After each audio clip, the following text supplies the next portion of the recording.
Il fut tiré du sommeil par la sonnerie du réveil, mais resta couché un bon moment après l'avoir fait taire, à repasser une dernière fois les plans qu'il avait établis pour une escroquerie dans la journée et un assassinat le soir. Il n'avait négligé aucun détail, c'était une simple récapitulation finale. À 20h46, il serait libre, dans tous les sens du mot. Il avait fixé le moment parce que c'était son 40e anniversaire et que c'était l'heure exacte où il était né. Sa mère, passionnée d'astrologie, lui avait souvent rappelé la minute précise de sa naissance. Lui-même n'était pas superstitieux, mais cela flattait son sens de l'humour de commencer sa vie nouvelle à 40 ans à 1 minute près. De toute façon, le temps travaillait contre lui. Homme de loi spécialisé dans les affaires immobilières, il voyait de très grosses sommes passer entre ses mains. Une partie de ces sommes y restait. 1 an auparavant, il avait emprunté 5 000 $ pour les placer dans une affaire sûre, qui allait doubler ou tripler la mise, mais où il en perdit la totalité. Il emprunta un nouveau capital pour diverses spéculations et pour rattraper sa perte initiale. Il avait maintenant environ 30 000 $ de retard. Le trou ne pouvait être guère dissimulé désormais plus de quelques mois, et il n'y avait pas le moindre espoir de le combler en si peu de temps. Il avait donc résolu de réaliser le maximum en argent liquide, sans éveiller les soupçons, en vendant diverses propriétés. Dans l'après-midi, il disposerait de plus de 100 000 $, plus qu'il ne lui en fallait jusqu'à la fin de ses jours. Et jamais il ne serait pris. Son départ, sa destination, sa nouvelle identité, tout était prévu et fignolé. Il n'avait négligé aucun détail. Il y travaillait depuis des mois. Sa décision de tuer sa femme, il l'avait prise un peu après coup. Le mobile était simple. Il la détestait. Mais c'est seulement après avoir pris la résolution de ne jamais aller en prison, de se suicider s'il était pris, que l'idée lui était venue.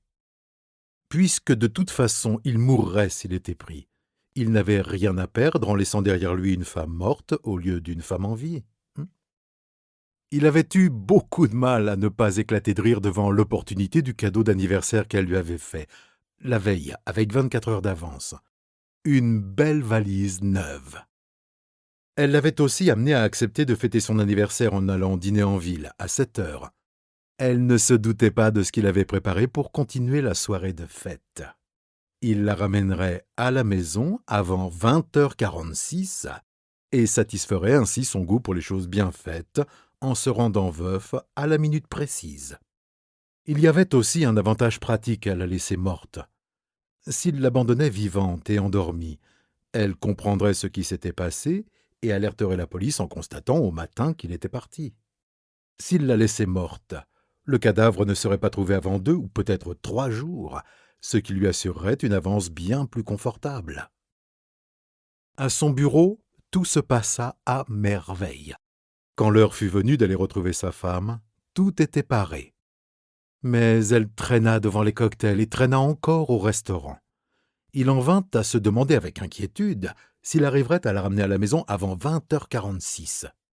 C'était ridicule, il le savait bien, mais il avait fini par attacher une grande importance au fait qu'il voulait être libre à ce moment-là, et non 1 minute avant ou 1 minute après.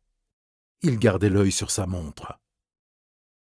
Attendre d'être entré dans la maison l'aurait mis en retard de 30 secondes. Mais sur le porche, dans l'obscurité, il n'y avait aucun danger. Il ne risquait rien, pas plus qu'à l'intérieur de la maison.